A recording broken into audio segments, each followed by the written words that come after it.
Welcome to Spotlight. I'm Colin Lauber and I'm this way.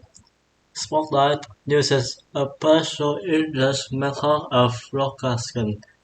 It is easier for people to understand, no matter where in the world they live.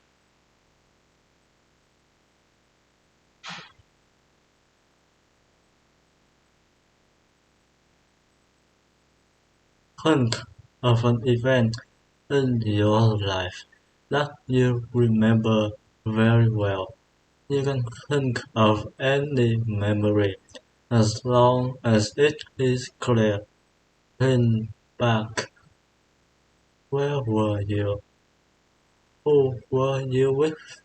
What time was it? Can you smell anything? Taste anything? Why do you think you remember this event so well?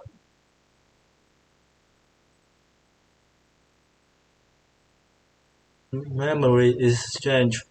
Sometimes a person might remember something that is extremely important to them. At other times, she may remember a fact that does not matter at all. It may be difficult to learn something she wants to remember, like an English vocabulary word. But this does not always have to be the case. There are actually special methods that you can use to improve your memory. Today's spotlight is on how to use your memory to remember anything. No one's memory is perfect. What a person remembers can be unreliable. Even the most intelligent people forget things. This does not mean a person has a bad memory.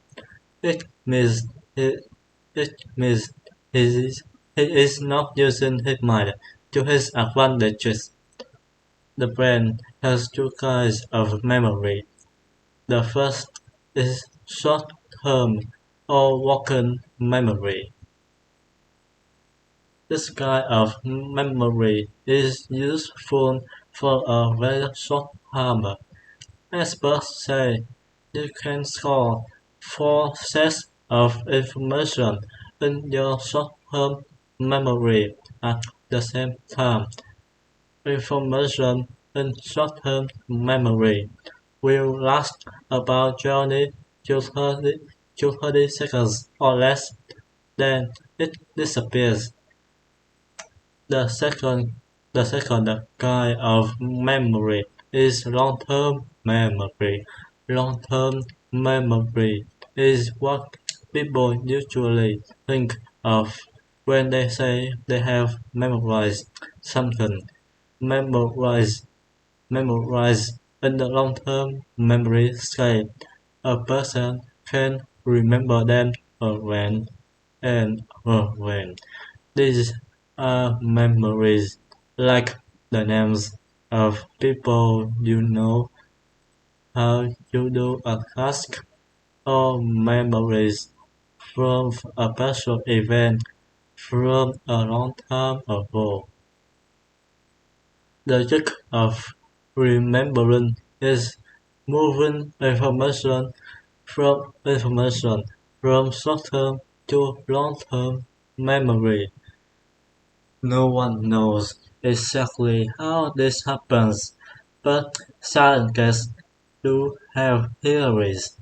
Richard Morse is a writer at HealthScope.com.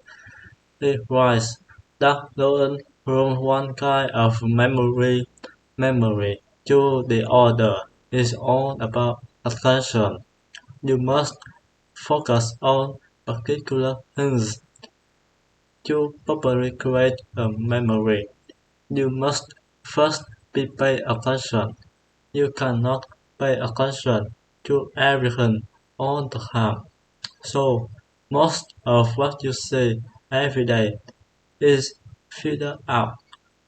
Only some information passes into your conscious awareness.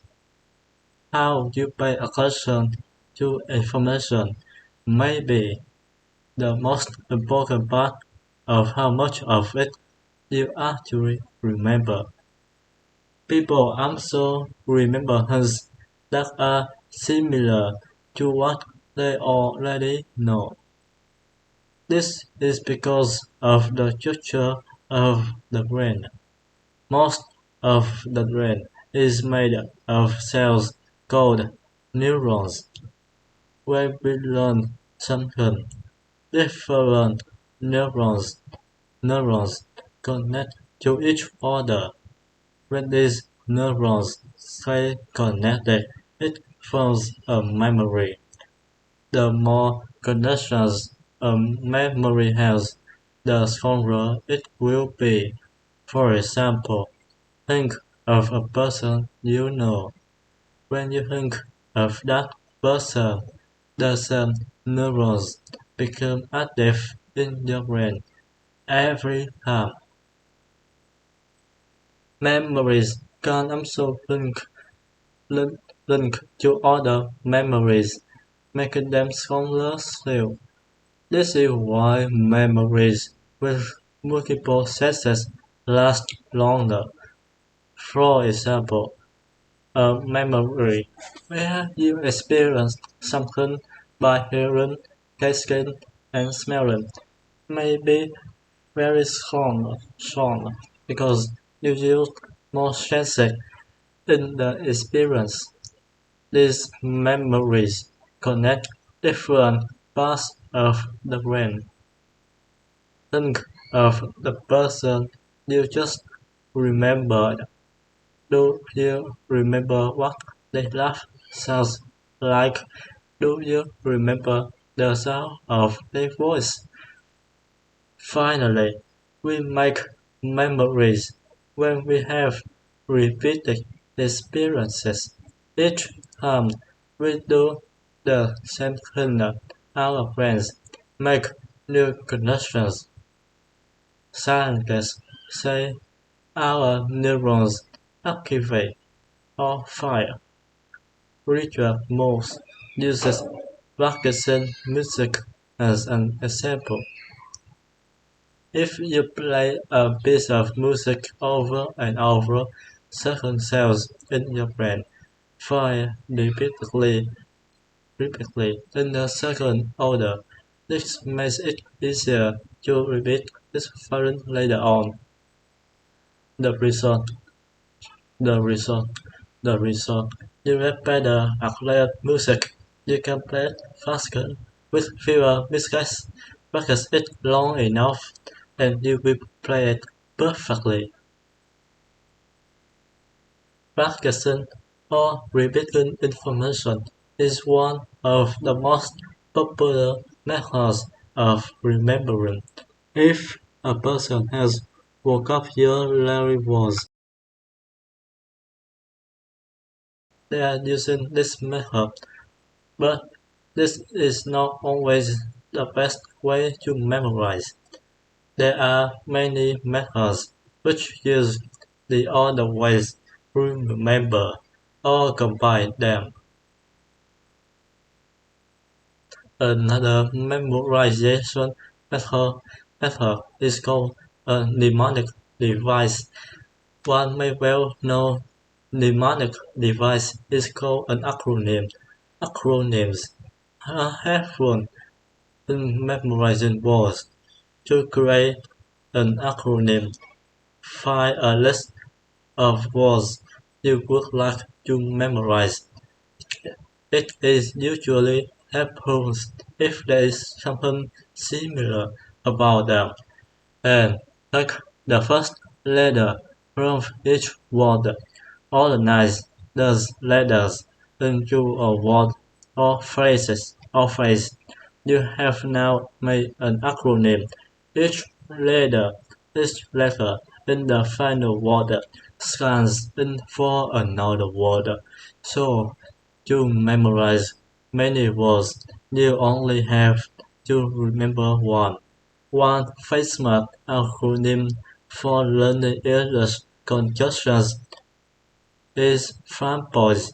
The F scan is for the word for, A scans for and the rest scan for nor, but, or, yet, and so. Acronyms work because they make the information simple. Another memorization method is visualization. In visualization, you think of an image or picture that represents the thing you are trying to remember. For example, imagine a person is trying to remember the name Melanie. He might think of a picture.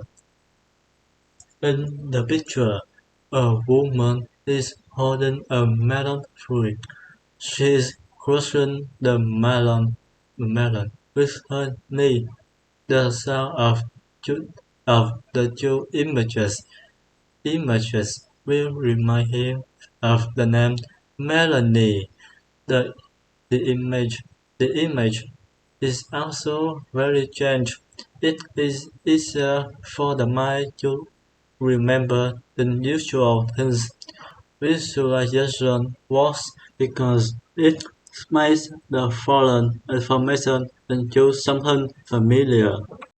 One of the most interesting mnemonic devices is called the method of Lushan. It is also called a memory palace. To create a memory palace, a person must think of a familiar area, like a house or a street. Then she must imagine a journey through that space. In the journey, she goes at different familiar areas. In each of these areas, she places an item. The item must have something to do with the thing she is trying to remember. Melanie Binola is a writer and mental athlete. She competes with others to remember long lists of numbers or words. She wrote about the memory balance technique for LifeHacker.com. For everyday use, the memory balance is helpful for remembering a list of things.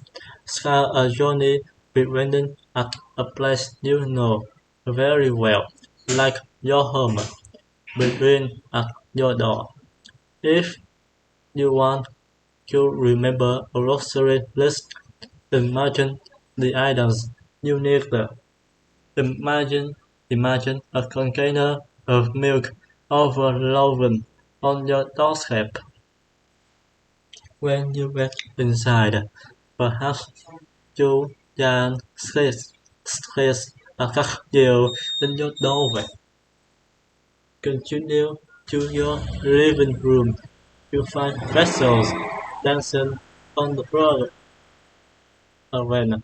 The more movement, change experiences, and senses you put into memory palace, the better for your memorization.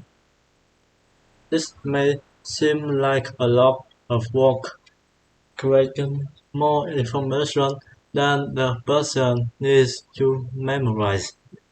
But the method of loci is actually a way of hacking the brain. To remember something, the brain needs a network of information. Without this network, the memory will fail quickly. The method of loci creates a new network. It uses multiple senses and then it adjusts to adjusted the network to something familiar. This way, what a user learns to remember anchors the long-term memory. There are many more mnemonic devices. Most most memory methods involve one of these three steps. Make it simple, visualize it. Let's say, imagine you can see it in your mind. Connect the information to something you already know. If you can master these simple steps, you will be able to remember huge amounts of information. What will you memorize now? Do you have any special ways you remember things? What are they? Will you try a new method? You can leave a comment on our website at www.spotlightenglish.com. You can also find us on YouTube, Facebook, Instagram, and Twitter. The writer of this program was Dan Cushman. The producer was Michio Oyaki. The voices you heard were from the United Kingdom and the United States. All quotes were adapted for this program and voiced by Postlight. This program is called How to Memorize Everything. Visit our website to download our free official app for Android and Apple devices. We hope you can join us again for the next Postlight program. Goodbye.